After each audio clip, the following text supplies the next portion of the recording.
السلام عليكم ورحمة الله تعالى وبركاته. إن الحمد لله نحمده ونستعينه ونستغفره ونؤمن به ونتوكل عليه ونعوذ بالله من شرور أنفسنا ومن سيئات أعمالنا من يهده الله فلا مضل له ومن يضله فلا هادي له ونشهد أن لا إله إلا الله وحده لا شريك له ونشهد أن سيدنا وحبيبنا ومولانا محمدا عبده ورسوله أما بعد. புகழும் புகழ்ச்சியும் ஏக இறைவன் அல்லாஹ் ஒருவனுக்கே உரித்தாகட்டுமாக. அகிலங்களின் அருள்கொடை அருமைநாயகம் ஆருயிர் முஹம்மது ரசூலுல்லாஹி ஸல்லல்லாஹு அலைஹி வஸல்லம் அவர்களின் மீது திருவல்லிக்கேணி வட்டார ஜமாஅத்துல் உலமா சபை நிர்வாகம், உலமாக்கள் மற்றும் பனையூர் ஜாமிஆ மஸ்ஜிதுன் நபவி மஸ்ஜித் நிர்வாக கமிட்டி ஜமாஅத்தார்கள் அழைப்பை ஏற்று வந்திருக்கிற நம் அனைவரின் மீதும் இதயம் கலந்த சலாத்தும் சலாமும் அந்த பூமேனியின் மீது நிறைவாக உண்டாகட்டுமாக. அஸ்ஸலாத்து வஸ்ஸலாமு அலைக்கும் யா ரசூலல்லாஹ். அல்லாஹ் இந்த ரமலானின் ஒற்றைப்படை இரவுகளில் வைத்திருக்கும் மகத்தான அனைத்து நற்பாக்கியங்களுக்கும் சொந்தக்காரர்களாக நம்மையும் நம் குடும்பத்தையும் நம் சந்ததிகளையும் அல்லாஹ் ஆக்கி அருள் புரிவானாக. கண்ணியமும் மகத்துவமும் நிறைந்த இந்த நன்னாளில் திருவல்லிக்கேணி வட்டார ஜமாஅத்துல் உலமா சபை மற்றும் மஸ்ஜித் நபவி கமிட்டி இணைந்து நடத்தும் மாபெரும் திருக்குர்ஆன் மாநாட்டின் வழிகாட்டும் வான்மறை குர்ஆன் என்ற தலைப்பின் கீழ் அழகானதொரு செய்திகளை எல்லாம் எனக்கு முன் சென்ற ஆலிம் பெருமக்கள் எடுத்து கொடுத்தார்கள். குறிப்பாக இப்பள்ளியின் தலைமை இமாம் ஜக்கரியா ஹசனி ஹதரத் அவர்களும் எனது அன்பு சகோதரர் பெருங்குடி கல்லுக்குட்டையின் இமாம் நூருதீன் பாக்கவி ஹதரத் அவர்களும் இதுவரைக்கும் ஆன்மீகத்தை பற்றியும் ஆன்மீகத்தை பற்றியும் அழகிய வாழ்வை பற்றியும் பேசி சென்றவர்கள். அறிவியல் என்ற பொறுப்பின் கீழ் வான்மறை வழிகாட்டும் அறிவியல் எப்படி இருக்கிறது, பொதுவா விஞ்ஞானிகளும் அறிவுவாளிகளும் எங்கெல்லாம் போய் நின்று நாங்கள் கண்டுபிடித்து விட்டோம் என்று வெற்றிவாகை சூடி இருகரம் ஏந்தி அவர்கள் கைத்தட்டினாலும் அவர்களுக்கு முன்னால் நிற்பது திருக்குர்ஆன் முன்னவே வந்திருக்கும்.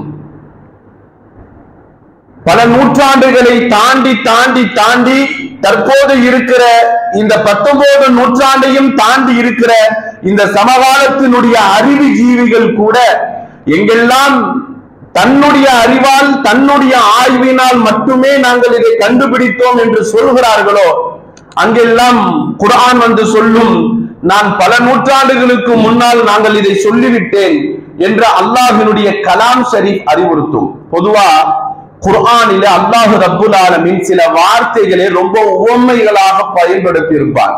குர்ஆனை பொறுத்த வரைக்கும் அறிவியல் என்பது தேவையானது அல்ல. குர்ஆனுக்கும் அறிவியலுக்கும் எந்த தேவையும் கிடையாது. குர்ஆன் எல்லாவற்றையிலுமே சொல்லக்கூடிய செய்திகள் தான். நிறைய பேர் சொல்வதுண்டு, ஆங்கிலத்தில் கூட சொல்வார்கள், science without religion is live. அறிவியல் இல்லாத மதம் என்பது முடமானது. Religion without science is blind. மதம் இல்லாத அறிவியல் என்பது குருடானது என்று சொல்வார்கள். இஸ்லாத்தை பொறுத்த வரைக்கும் முதல் விஷயத்தை நான் சொல்லிவிடுகிறேன். அறிவு சார்ந்த விஷயங்களை நம்பிதான் நான் அல்லாஹ்வை ஏற்றுக்கொள்வேன் என்றால் அவன் உண்மை முஸ்லிம் அல்ல. ஒரு முஃமின் என்பவன் அல்லாஹ்வினுடைய பணிக்கையை, அவனது தூதரினுடைய கட்டளையை அவர்கள் பிறப்பித்த உடனே அதை ஏற்றுக்கொண்டு எப்பொழுது உள்ளே வருகிறார்களோ அவர்கள் உண்மையான முஃமின். ஆனாலும் இங்கு குர்ஆன் மனிதனுக்கு தேவையான எல்லாவற்றையும் சொல்லிவிட்டது. முதல்ல இறைவனால் படைக்கப்பட்ட பொருள் பேனா. நீங்கள் பல்வேறு விஷயங்கள் கேள்விப்பட்டிருப்பீர்கள். அந்த பேனாவை தான் அல்லாஹ் முதல்ல படைத்தான், ஒரு கருவி. அந்த பேனா இறைவனால் படைக்கப்பட்ட முதல் பேனா. அந்த காயினுன் ஹத்தா காயினி ஹத்தல் யௌமுல் கியாமா, கியாமத்து நாள் வரைக்கும் இந்த மனித சமுதாயத்திற்கும் இவனை சார்ந்து உள்ளவங்களுக்கும் எதுவெல்லாம் தேவையோ அனைத்தையும் இப்பவே எழுதி முடித்துடுன்ட்டு அல்லாஹ். நாம தான் சம்பாதிக்கிறோம், நாம தான் செல்கிறோம், நாம தான் உயர்வடைகிறோம், நாம தான் பதவி பெறுகிறோம், நாம தான் குடும்பத்தை உருவாக்குறோம், நாம தான் பிள்ளை, இதெல்லாம் நாம நினைச்சுக்கிட்டே போய்கிட்டு இருக்கிற தவறான ஒரு சிந்தனை சித்தாந்தம். ஆனால் இவன் பிறப்பான், இவனுக்கு இப்படி ஒரு மனைவி, இவனுக்கு இப்படி ஒரு கணவன், இவர்களுக்கு இப்படி ஒரு பிள்ளை என்பதெல்லாம் அல்லாஹ் முன்னரே முதலில் தொழில்நுட்பங்கள் எல்லாம் தோற்று போவதற்கு காரணமாக இருக்கிற அளவிற்கு உண்டான பேனாவிற்கு அல்லாஹ் கட்டளையிட்டான். பெருமக்களே, அதற்கு பின்னால் குர்ஆன் ஷரீஃபிலே நீங்கள் எடுத்து திறந்து பார்த்தீங்கன்னா ஒவ்வொரு ஆயத்தும் அறிவியலை மட்டும் பேசாது, அல்லாஹ்வுடைய நுட்பத்தை கூட பேசும். குர்ஆனை அஃபலா யததப்பரூன் அல்லாஹ் சொல்றான்ல குர்ஆன்ல நிறைய இடங்கள்ல, இவர்கள் சிந்திக்க மாட்டார்களா? இன்னொரு இடங்கள் அல்லாஹ் சொல்வான், நடுவர் அவர்களே, அஃபலா யன்துரூன், இவர்கள் யோசிக்க மாட்டார்களா? இன்னொரு இடங்கள் அல்லாஹ் சொல்றான், அஃபலா யததக்கரூன், இவர்கள் உபதேசம் பெற மாட்டார்களா? இன்னொரு இடங்களில் அல்லாஹ் சொல்வான், அஃபலா யதஃபக்கரூன், இவர்கள் ஃபிக்ர் சிந்தித்து ஆய்வு செய்ய மாட்டார்களா? பல்வேறு இடங்களில் இறைவன் குர்ஆனை அறிவியல் சார்ந்த விஷயங்களை, அறிவு சார்ந்த விஷயங்களை கொஞ்சம் யோசித்து பாருங்கள் என்று அல்லாஹ் சொல்லுகிறான். குர்ஆன்ல சாதாரணமா சூரத் யாசின்ல வரும், குல்லுன் ஃபீ ஃபலகி யஸ்பஹூன். கலீலியோ ஒரு கோட்பாடை கொண்டு வந்தார் இல்லையா, சூரியன் தன்னைத்தானே சுற்றி கொண்டு இருக்கிறது, சூரியனை சுற்றித்தான் பூமியில் சுற்றி கொண்டிருக்கிறது என்றெல்லாம் ஒன்றை கொண்டு வரும் பொழுது அவர்கள் கிறிஸ்தவர்கள் இதை நம்பவில்லை, நம்ப மறுத்து விட்டார்கள். இல்லை, தட்டையாக இருப்பதும் சுற்றி கொள்வதும் இல்லை என்று மறுக்கெழுத்தினால் அவரை சிறையில் வைத்தார்கள். நாம் எல்லோரும் தெரிந்த விஷயம்தான் இது. அல்லாஹ் சொல்லுகிறான், குல்லுன் ஃபீ ஃபலகி யஸ்பஹூன், ஒவ்வொரு கோளும் ஒவ்வொரு கோளையும் சுற்றி கொண்டு இருக்கிறது அல்லாஹ் சொல்லுகிறான். இந்த குல்லுன் ஃபீ ஃபலக்கன் இருக்கு பாருங்க குர்ஆன்ல ஆயத்து, உலமாக்கள் நிறைய வந்திருக்கிறார்கள், மாஷா அல்லாஹ், அல்லாஹ் அவர்களுக்கு பரக்கத் செய்வானாக. அதுல உள்ள காஃப் லாம் ஃபீ ஃபலக் ஃபேல முடியும்.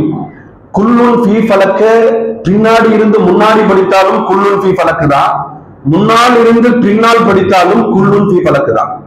இப்போ ஒவ்வொரு கோளும் அதனுடன் அதுவும் சுற்றுகிறது, தன்னையும் சுற்றி கொள்கிறது என்பது அறிவியல் கோட்பாடு. இன்று இவர்கள் கண்டுபிடிக்கிறார்கள். அல்லாஹ் குர்ஆன்ல அந்த சொல்லும் பொழுதே அந்த எழுத்தையும் சேர்த்தே சொல்லுகிறான். பெருமக்களே, எவ்வளவு நுட்பம் பாருங்கள். குர்ஆனுடைய நுட்பம் என்பது சாதாரணமானது அல்ல. பெருமக்களே, குர்ஆன்ல சூரத்து சஜிதா, வெள்ளிக்கிழமை அன்னைக்கு நம்ம காலையில சுபுஹ் தொழுகையில இமாம் சஜிதா ஓதுவாங்க. புதுசா தொல்ல வரவர் எப்பவுமே சொல்லுவாரு, வெள்ளிக்கிழமை சுபுஹ்ல மட்டும் 3 ரக்காத் மாதிரி தெரியுது அப்படின்னு சொல்லுவாங்க இல்லையா? ஏன்னா எக்ஸ்ட்ரா ஒரு சஜிதா செய்வாரு. அதாவது புது மாப்பிள்ள இந்த திடீர்னு தொழு வரும்போது வெள்ளிக்கிழமை காலைல முதல் வெள்ளிக்கிழமை போக சொல்லிடுவாங்க. அந்த மாதிரி சஜிதா சூறாவுல ஒரு நுட்பமான ஒரு விஷயம் இருக்கும். அல்லாஹ்வுடைய அந்த குர்ஆனை அறிவு ரீதியாக சிந்திப்பதற்காக நான் சொல்கிறேன். ஒரு ஆயத்தை சிந்தித்து பார்ப்போம். ஒரு 30 ஆயத்து கொண்டு உள்ள ஒரு அழகான சூரா குர்ஆன்ல, இது 32வது ஆயத்தில் இந்த சூரா இடம்பெற்று இருக்கிறது. இந்த சூறாவுல அல்லாஹ் ரப்புல் ஆலமீன் சூரத்து சஜிதா நம்ம எல்லாருக்கும் தெரியும்.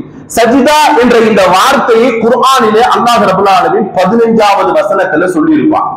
இன்னமா யுமினு பி ஆயாத்தின் அல்லதீன இதா ذுக்கிரு பிஹா கர்ரு சுஜ்ஜதன் வஸப்பஹு பிஹம்தி ரப்பிஹிம் வஹும் லா யஸ்தக்பிரூன்.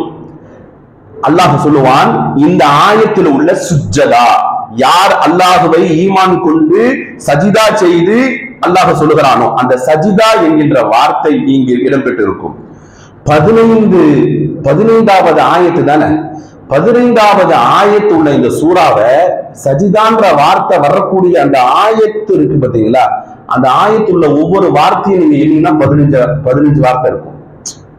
15வது ஆயத்து அல்லாஹ் குர்ஆனை எப்படி இது சன்னஞ்சன்னமாக இறக்கப்பட்ட குர்ஆன், திட்டமிடப்பட்டு இறக்கப்படவில்லை. அவ்வப்போது மனிதர்களுக்கு தேவையான உபதேசத்தை கொடுத்தால பொழுதிலும் குர்ஆனை எவ்வளவு நேர்த்தியாக இறக்கியிருக்கிறான் என்பதை பாருங்கள். இந்த ஆயத்துல மட்டும் இல்ல, 15 வார்த்தை கொண்டுள்ள இந்த சஜிதா அப்படிங்கிற இந்த ஆயத்து 186 வார்த்தையை மொத்த சூறாவும் கொண்டிருக்கும். 32வது சூரா சஜிதா. 30 ஆயத்துல 186 ஆயத்துகள் இருக்கும், வார்த்தைகள். நீங்க எண்ணி பாத்தீங்கன்னா இன்ஷா அல்லாஹ் தெரியும். அதுல 1 கூட்டி 8, 8ஐயும் கூட்டி 6ஐயும் நீங்க கூட்டி பாத்தீங்கன்னா 1 8 9 ஒரு 6 15. மொத்த சூறாவினுடைய வார்த்தைகளை நீங்க எடுத்து வந்தாலும் 15வது ஆயத்துல கொண்டு வரும். அந்த சஜிதா என்கிற ஆயத்து. இதுல இன்னொரு ஆச்சரியம் என்னன்னா, இந்த 15 ஆயத்துகளையும் சிந்திக்கணும். இந்த 15வது ஆயத்துல 30 இருக்கு பாருங்க. 186 வருது இல்லையா, அது 2ஆல பெருக்கணும், முன்னாலையும் பின்னாலையும் 372 வரும். ஆச்சரியமே தெரியுமா? மொத்த சூறாவில் 32வது சூறாவில் உள்ள 30 ஆயத்துடைய வேர்ட்ஸ், வார்த்தைகளை நீங்க கணக்கிட்டா மொத்தம் 372 வந்து நிற்கும். குர்ஆனினுடைய ஒரு நுட்பம் இன்னும் உங்களுக்கு புரியுற மாதிரி ஒரு சூறாவை சொல்ற. சூரத்து நூஹ், 3 எழுத்து உள்ள பெயர் நூஹ் என்கின்ற பெயர். அல்லாஹ் ஒரு சூறாவை, ஒரு நபியை சொல்லுகிறான். நூஹ் என்பது 3 எழுத்து உள்ள ஒரு பெயர். 71வது சூரா. குர்ஆனை சிந்தித்து பார்க்க நாம் கடமைப்பட்டிருக்கிறோம். மொத்தம் 28 ஆயத்துகள் இதில் இருக்கிறது. பெருமக்களே, இந்த 71வது சூறாவில் 28 ஆயத்து, 78 கழிச்சீங்கன்னா 43 வரும். இந்த 43 எடுத்து குர்ஆனில ஏன் இந்த கணக்கு வருகிறது கொஞ்சம் ஆய்வு செஞ்சு பார்த்தா, குர்ஆன் முழுக்க அல்லாஹ் ரப்புல் ஆலமீன் நூஹ் என்ற வார்த்தையை அலைஹி ஸலாத்து வஸலாம் 43 தடவை அல்லாஹ் சொல்லி இருக்கிறான். மொத்த குர்ஆனிலுமே, மொத்த குர்ஆனிலும் இறைவன் சொல்லி இருக்கிற வார்த்தை. இதற்கு ஆச்சரியம் என்ன தெரியுமா? இந்த 71வது சூரா தான நூஹ். இந்த 71க்கு அடுத்து வர 43 சூறாவிலும் நூஹ் வந்திருக்காது. இதற்கு முன்னால வந்திருக்கிற 43 சூறாவிலையும் நூஹ் வந்திருக்காது. ஒரு 28 சூறாவில மட்டும்தான் அந்த நூஹ் வந்திருக்கும். இப்பதான் சொல்றாங்க முஃபஸ்ஸிரீன்கள், ஆய்வு செய்பவர்கள், 28 சூறாக்களில் இடம்பெற்றுள்ள நூஹ் என்ற வார்த்தை வெறும் அந்த சூறாவிலேயே வெறும் 28 ஆயத்தை தான் அல்லாஹ் அமைத்து வைத்திருக்கிறான் என்று ஆய்வு செய்வார்கள். ஒரு நூஹ் என்ற சூறா, நூஹ், நூனு, வாவு, ஹே, 3 எழுத்து. ஆச்சரியத்தை பாருங்களேன், 3 எழுத்து உள்ள இந்த சூரா 3வது ஜுஸுல ஆலு இம்ரான் என்ற ஜுஸுல தான் முதல்ல வரும். அந்த முதல்ல வர்ற அந்த நூஹ் என்ற வார்த்தை முதல்ல வர்ற அந்த ஆயத்து 33. நூஹ் என்ற 3 எழுத்து உள்ள சூரா, அந்த சூராவினுடைய முதல் ஆயத்து இன்னா அர்சல்னா நூஹா. நூஹ் என்ற வார்த்தையிலே அந்த ஆயத்துல முதல்ல 3வது இடத்துல தான் நூஹ்னு அல்லாஹ் சொல்லுவான். சுப்ஹானல்லாஹ். ஒரு 3 எழுத்து உள்ள நூஹுக்கே அல்லாஹ் இவ்வளவு விஷயங்களை உள்ளடக்கி வைத்திருக்கிறான் என்றால், பெருமக்களே, நான் சொல்ல வருவது தெரியுமா? குர்ஆன் ஏதோ ஆயத்து நம்ம இனிமையாக வெறும் கேட்டறிகிறோம், வெறும் ஆன்மீக சிந்தனை மட்டும் இருக்கிறது, வெறும் அரசியல் மட்டும் இருக்கிறது என்பது அல்ல. ஒவ்வொரு எழுத்தையும் இறைவன் சொல்லும் பொழுது அதில் ஒவ்வொரு நுட்பம் இருக்கிறது. ஒவ்வொரு வார்த்தைக்கு பின்னாலும் அதில் 1000 காரணங்கள் உண்டு என்பதை திருக்குர்ஆன் வழிகாட்டும். அறிவியல் ரீதியாக நாம் சிந்தித்து பார்த்தால் நமக்கு தெரியும். கடைசியாக இன்ஷா அல்லாஹ், பாரக்கல்லாஹ் என்பது 8 நிமிடம் ஆகிவிட்டது என்பதனுடைய அழைப்பு என்பதை தெரிகிறேன். அல்லாஹ் ஆமீனாக்குவானாக. இன்ஷா அல்லாஹ் இறுதியாக ஒரே ஒரு விஷயம், விஞ்ஞானிகள், அதுவும் குறிப்பாக கிறிஸ்தவர்கள் தங்களை மார்கட்டிக் கொள்கிறார்கள். நீங்கள் இணையதளங்களை பார்த்தனா ரொம்ப ஆச்சரியமாக இருக்கும். குர்ஆனுக்கும் சயின்ஸுக்கும் ரொம்ப தூரம் என்று சொல்லி நம்மளை இழிவாக சித்தரித்து இணையதளங்களில் வரைத்து வருகிறார். ஆங்காங்கே அறிவியலை பற்றி பேசி இருந்தாலும் வெறும் அல்லாஹ் சொல்லுகிற ஒரே ஒரு ஆயத்து நான் கடைசியாக சொல்லி முடித்து விடுகிறேன். அல்லாஹ் குர்ஆனில ஒரே ஒரு உதாரணத்தை ஈய சொல்றான். நீ ராக்கெட்டை கண்டுபிடி, எதை வேணாலும் கண்டுபிடி, பெரும் பெரும் ஆற்றல் உள்ள பெரும் உலோகங்கள் கொண்டுள்ள, எத்தனை நுட்பங்கள் கொண்டுள்ள, எத்தனை டெக்னாலஜி கூட நீ கண்டுபிடி, என்ன மாதிரி ஒரு ஈ அளவுக்கு கூட உன்னால துரும்ப கூட உன்னால படைச்சு பாஸ் பண்ணிட முடியாது. என்ன தெரியுமா? குர்ஆன்ல எங்கெல்லாம் ஆயாத்துன்னு வருதோ அதெல்லாம் ஆயத்துகள் அர்த்தம் இல்லை. குர்ஆன்ல ஓதும் பொழுது ஆயாத்தின் அல்லக்கும் தத்தக்கும் அல்லாஹ்வுடைய ஆயத்து வருது, இது அஞ்சு பாருங்க, இது நினைச்சு பாருங்க, இது சிந்தித்து பாருங்கன்னா ஆயத்துகள் அர்த்தம் இல்லை. அதுக்கு பேர் அத்தாட்சின்னு சொல்லுவாங்க. தர்ஜுமா படிக்கிறவங்களுக்கு தெரியும். அத்தாட்சினா என்ன? வெறும் அத்தாட்சின்னு படிச்சுட்டு அப்படியே போயிடக்கூடாது. அத்தாட்சி என்றால் என்ன என்று விளக்கம் பார்த்தீங்கன்னா, இறைவனால் மட்டும் எதை படைக்க முடியுமோ அதற்கு பேர் அத்தாட்சி. வானம், வானம் என்னங்க? அல்லாஹ்வுடைய, சொல்லுங்க, அல்லாஹ்வுடைய அத்தாட்சி திக்ரா வரும். பூமி, கடல், தாவரம், மீன், மனிதன் எல்லாம் அல்லாஹ்வுடைய அத்தாட்சி. அல்லாஹ்வுடைய வார்த்தை என்ன தெரியுமா? இறைவன் எதை படைக்கிறானோ அதுல ஃபெயிலியர்ங்கிறதே கிடையாது, டெமோ கூட கிடையாது. குன் என்றால் ஃபயகுன், அது அல்லாஹ்வுடைய ஆற்றல். ஆனால் மனிதன் எதை படைக்கிறானோ அதில் ஃபெயிலியர் உண்டு. அல்லாஹ் சொல்லுகிறான், வலவ் இஜ்தமஉ லஹு வ யஸ்லுபுஹும் துபாப ஷைஅன் லா யஸ்தன்கிருஹு மின்ஹு. சுப்ஹானல்லாஹ், லஅஃபத் தாலிபு வல் மத்லூப். அல்லாஹ் சொல்ற வார்த்தை, ஒரு ஈயை கண்டுபிடிப்பா, ஈ எதை கொண்டு வருதோ அதை திருப்பி அது கொண்டு போன பிறகு அதை நீ திருப்பி கொண்டு வர முடியுமா அப்படின்னு அல்லாஹ் சொல்லிட்டான். யாருக்கு சொல்றான்னா, தவறான கடவுள் வழிபாடுகள் உள்ளவர்கள், பொய்யான கடவுளை நீ அழைக்கிறிய, உன்னால ஒரு ஈய மாதிரி யாரும் படைக்க முடியுமா? அந்த கடவுளாலும் படைக்க முடியுமா? இல்ல அந்த ஈ கொண்டு போவதில் சாப்பிட்டு குரானை பாருங்களேன், கொண்டு போன பிறகு அதை கொண்டு போனதை பிடிச்சியாலும் உன்னால கொண்டு வர முடியுமா அப்படின்னு நல்லா கேட்கிறான். அறிவியல் என்ன சொல்லுது தெரியுமா? ஈ எப்படி சாப்பிடும் தெரியுமா? சொல்லி முடிக்கிறேன். குரானுடைய ஆயத்து விவாதத்துல போட்டுமே கொஞ்சம். ஈயை பொறுத்த வரைக்கும் லென்ஸ் உள்ள கண்கள் இருக்கு. நம்ம எல்லாருக்கும் அடையாளப்படுத்த 4000 லென்ஸ் உள்ளது ஈயுடைய கண்ணு. ஆனா கண்ணை பார்த்து தேடி ரிசுக்கு சாப்பிடுறது நாம நினைக்கிறோம், கிடையாது. ஈக்கு என்ன தெரியுமா? எல்லாத்தையும் விட நுகரும் ஆற்றல் அதிகமாக இருக்கும் ஈக்கு. அல்லாமா அபூ ஹனீஃபா ரஹ்மத்துல்லாஹி அலைஹி அவர்களை ஒருத்தன் தொந்தரவுப்படுத்திக்கிட்டே இருந்தான். ஒவ்வொரு இரவு வந்து தொந்தரவுப்படுத்திக்கிட்டே இருப்பான். அவன் என்ன தொந்தரவுப்படுத்துவான் தெரியுமா? 3 மணி 2 மணிக்கு தஹஜ்ஜுக்கு முன்னாடியே வந்துருவான், 1 மணி நேரத்துக்கு. இரவுல அவங்க கடைசி இரவுல தான் தூங்கவே போவாங்க. ஏவா, மழை இனிக்குமா கசக்குமா? நீ பெரிய இமாமுன்னு சொல்றிய, சொல்லுன்னு வந்து கேட்பான். மழை இனிக்குமா கசக்குமான்னு வந்து கேட்டு போவான். ஓப்பா தொந்தி விடுவான், மறுபடியும் வருவான். மழை இனிக்குமா கசக்குமா? இவனை தொந்தரவு தாங்க முடியல, சும்மா சாதாரணமாக சொல்லுவாங்க, ஈரப்பதமாக இருக்கிற மரமாக இருந்தால் அது கசக்கும், காய்ந்து விட்டால் அது இனிக்கும். விடலை புடிச்சு, ஓ நீ சாப்பிட்டு சொல்றியோ அப்படின்னு கேட்பான். சுப்ஹானல்லாஹ், நவுது பில்லாஹ். இமாம் அவர்களை கொச்சைப்படுத்துவான். அவர்கள் அறிவுநுட்பமாக சொல்வார்கள், ஈயை பொறுத்த வரைக்கும் ஈரப்பதமாக இருக்கும் எந்த இடத்திலும் அது வந்து அமராது. அந்த ஈரம் காய்ந்த பின்னால் மட்டும்தான் அது வந்து அமரும். இந்த தன்மையை அல்லாஹ் கொடுத்திருக்கிறார். ஈரப்பதமாக இருக்கும் போது அதுக்கு சுவாசம் இருக்காது. எனவே காய்ந்திருக்கும் பொருள் அமரக்கூடிய தன்மை கொண்டது ஈ. இது சொல்வது யாரு? இமாமுல் ஆலம் அபூ ஹனீஃபா ரஹ்மத்துல்லாஹி அலைஹி. ஈயை ஆய்வு செய்பவர்கள் சொல்லுகிறார்கள், ஈக்கு வந்து வாயில ஒரு ஸ்பாஞ்ச் மாதிரி ஒரு துருவம் இருக்கும். அது என்ன செய்யணும்? அதற்கு முன்னால் உள்ள 2 கொடுக்க கொண்டு போய் தனக்குள் இருக்கிற அந்த உமிழ்நீரை கொடுத்து அந்த ஃபுட் எது அந்த சாப்பிடுதோ அந்த உணவை தண்ணியா மாத்திரும்.